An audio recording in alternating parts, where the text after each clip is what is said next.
പ്രായം കൂടുതലായിരുന്നിട്ടും യൂത്ത് ലീഗിന്റെ നേതൃസ്ഥാനത്തേക്ക് വീണ്ടും സാദിഖ് അലി ശിഹാബ് തങ്ങളെ കൊണ്ടുവന്നത് യൂത്ത് ലീഗിന്റെ ജനറൽ സെക്രട്ടറി സ്ഥാനത്ത് നിന്ന് തന്നെ പുറത്താക്കാൻ വേണ്ടി മാത്രമായിരുന്നുവെന്ന് KT ജലീല് ഒരു അഭിമുഖത്തിൽ സംസാരിക്കുകയായിരുന്നു അദ്ദേഹം.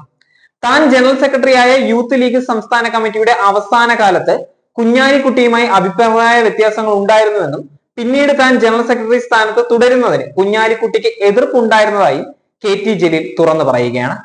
താൻ ജനറൽ സെക്രട്ടറി സ്ഥാനത്ത് വരുന്നത് ഒഴിവാക്കാൻ വേണ്ടിയാണ് പ്രായം കൂടുതലായിരുന്നിട്ട് സാദിഖ് അലി ശിഹാബ് തങ്ങളെ വീണ്ടും യൂത്ത് ലീഗിന്റെ സംസ്ഥാന പ്രസിഡന്റ് സ്ഥാനത്തേക്ക് കുഞ്ഞാലിക്കുട്ടി നിർദ്ദേശിച്ചതും തന്നെ യൂത്ത് ലീഗിന്റെ അഖിലേന്ത്യാ കൺവീനർ സ്ഥാനത്തേക്ക് പരിഗണിച്ചത് എന്നും KT ജലീൽ പറയുകയാണ്. എന്നാൽ പുതിയ സംസ്ഥാന കമ്മിറ്റി നിലവിൽ വന്നതിന് ശേഷം കോഴിക്കോട് കടപ്പുറത്ത് നടത്തിയ പരിപാടിയിൽ അഖിലേന്ത്യാ നേതാവായ തനിക്ക് സ്റ്റേജിൽ ഒരു സീറ്റ് പോലും ലഭിച്ചില്ല എന്നും അദ്ദേഹം പറയുന്നുണ്ട്. അതിൽ അമർഷമുണ്ടായിരുന്ന ചില പ്രവർത്തകർക്ക് ആ പരിപാടി സ്ഥലത്ത് വെച്ച് തനിക്ക് ചുറ്റും കൂടി മുദ്രാവാക്യം വിളിച്ചിരുന്നതായും KT ജലീൽ ഓർത്തെടുക്കുകയാണ്. കുഞ്ഞാലിക്കുട്ടി പറഞ്ഞ പല കാര്യങ്ങളും തീരുമാനമായി കൊണ്ടുവരാൻ യൂത്ത് ലീഗ് സംസ്ഥാന ജനറൽ സെക്രട്ടറി എന്ന നിലയിൽ തനിക്ക് സാധിച്ചിരുന്നില്ല എന്നും താൻ അതിന് ശ്രമിച്ചിരുന്നില്ല എന്നും KT ജലീൽ പറയുന്നുണ്ട്. ജനറൽ സെക്രട്ടറി എന്ന നിലയിലുള്ള തന്റെ വ്യക്തിപരമായ തീരുമാനങ്ങളല്ല സംഘടനയിൽ നടപ്പാക്കിയിരുന്നത് എന്നും സംസ്ഥാന കൗൺസിലിന്റെ തീരുമാനങ്ങൾ പത്രങ്ങളെ വിളിച്ചു പറയുകയുമാണ് താൻ ചെയ്തിരുന്നത് എന്നും KT ജലീൽ പറയുന്നുണ്ട്. യൂത്ത് ലീഗിന്റെ സംസ്ഥാന കമ്മിറ്റി എടുത്ത തീരുമാനങ്ങളാണ് ശരി എന്ന ബോധ്യമുള്ളത് കൊണ്ടാണ് കുഞ്ഞാലിക്കുട്ടിയുടെ നിർദ്ദേശങ്ങൾ താൻ നടപ്പിലാക്കാൻ ശ്രമിക്കാത്തതിന് കാരണമെന്നും അദ്ദേഹം പറയുകയാണ്.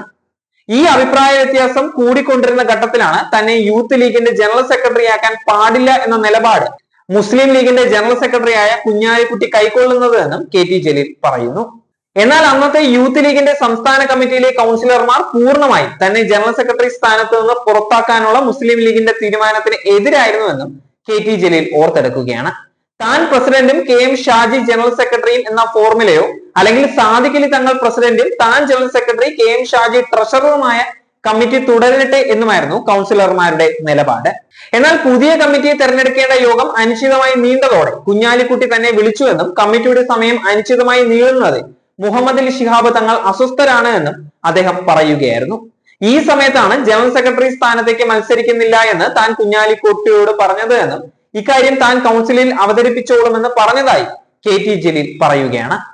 മഞ്ചേരി തെരഞ്ഞെടുപ്പിൽ പരാജയപ്പെട്ട് പാർട്ടിക്ക് ക്ഷീണം സംഭവിച്ച സമയം കൂടിയായിരുന്നു അത് എന്നും ഈ സന്ദർഭത്തിൽ യൂത്ത് ലീഗിന്റെ നേതൃസ്ഥാനത്തെ ചൊല്ലിയുള്ള തർക്കങ്ങൾ പാർട്ടിക്ക് കൂടുതൽ ക്ഷീണം ചെയ്യും എന്നുള്ള അറിയിപ്പോടെ താൻ യൂത്ത് ജനറൽ സെക്രട്ടറി സ്ഥാനത്തേക്ക് മത്സരിക്കുന്നില്ല എന്ന് കൗൺസിലിനെ അറിയിക്കുകയായിരുന്നുവെന്നും അദ്ദേഹം പറയുകയാണ്.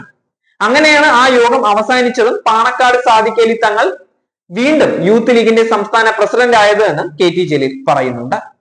സത്യത്തിൽ അന്ന് പാണക്കാട് സാദിഖ് അലി തങ്ങൾക്ക് യൂത്ത് ലീഗിന്റെ മാനദണ്ഡങ്ങൾ പ്രകാരം പ്രായം കൂടുതലായിരുന്നുവെന്നും എന്നാൽ തന്നെ പുറത്താക്കാൻ വേണ്ടി അദ്ദേഹം വീണ്ടും പ്രസിഡന്റ് സ്ഥാനത്തേക്ക് കുഞ്ഞാലിക്കുട്ടി കൊണ്ടുവന്നതാണ് എന്നും KT ജലീൽ പറയുന്നു.